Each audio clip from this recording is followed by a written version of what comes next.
नमस्कार सम्पूर्णमा र यो चाहिँ हो नाकिमा। तपाईले ठुलो नाकिमा त देख्नु भएकै छ है। यो चाहिँ सानो नाकिमा हो। यो चाहिँ जंगलमा मात्र पाइन्छ है। र आज चाहिँ हामी यो युज गरेर तिते बनाउने वाला छौं। र जति पनि लेकमा बस्ने मानिसहरू हुनुहुन्छ उहाँहरूलाई चाहिँ थाहा छ है। यो नाकिमा युज गरेर हामी भेज तिते बनाउँछौं। र जति पनि आउटमा बस्नुहुन्छ उहाँहरूले चाहिँ अर्को खालको हुन्छ नि, एउटा फुल हुन्छ, त्यो युज गरेर बनाउनुहुन्छ। मलाई नाम चाहिँ याद भएन है। र आज हामी चाहिँ यो नाकीमा युज गरेर तिते बनाउने वाला छौं है।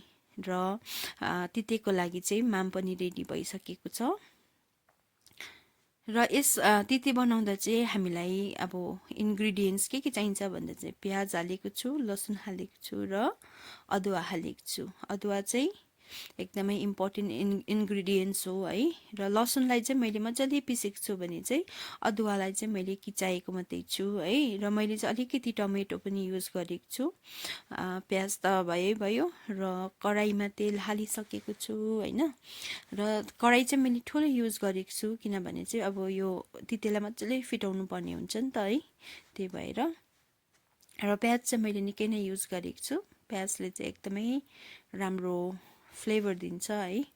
र प्याज हालिसकेपछि चाहिँ यसलाई मजाले भुट्नु पर्ने हुन्छ। र हल्दी त भयो है। र मैले यसमा लसुन पनि हालेको थिएँ। लसुनको चाहिँ छुट्टै छ है। लसुन चाहिँ तपाईँले हाल्दा पनि हुन्छ र नहाल्दा पनि हुन्छ, तर हामी चाहिँ हाल्ने गर्छौँ किनकि नाकीमा हामी जङ्गलबाट ल्याएको हुन्छ नि त। त्यही भएर जति पनि जङ्गली भेजिटेबल्सहरू जे पनि ल्याउँछ त्यसलाई चाहिँ हामीले लसुन हाल्ने गर्छौँ है। र टमेटो पनि मैले अलिकति युज गरेको छु। साथमा अदुवा पनि हालिहालेको छु है। सबै अदुवा चाहिँ हालेको छुइनँ, अलिकति राखेको छु। अलिकति चाहिँ अब लास्टमा बनिसकेर हाल्छु सो द्याट त्यहीबाट चाहिँ राम्रो फ्लेभर आउँछ है। र स्वाद अनुसार नुन त भइगयो।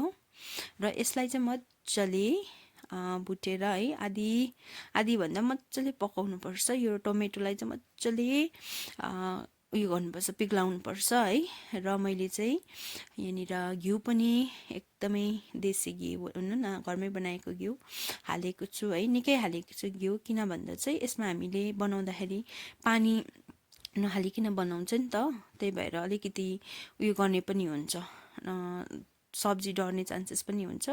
त्यही भएर चाहिँ मैले मजाले घिउ हालेको छु। प्लस यसले एकदमै राम्रो फ्लेभर दिन्छ है। त्यही भएर मैले हालेको छु। र मेरो माम अलरेडी रेडी भइसकेको थियो। र अब चाहिँ म माम हाल्छु है।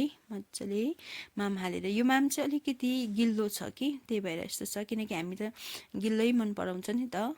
अन्त प्लस यो चाहिँ हाम्रो के भन्छ धानको चामल हो है। त्यही भएर यसो गरेको छु। तपाईँलाई चाहिँ अब अलिकति सुक्खा मनपर्छ भने चाहिँ तपाईँले के भन्छ पानी अलिक कम हालेर माम अलिक ड्राई गर्नु सक्नुहुन्छ है, माम बनाउँदाखेरि चाहिँ। तर हामीलाई गिल्लै मनपर्छ, त्यही भएर यसरी बनाएको छु।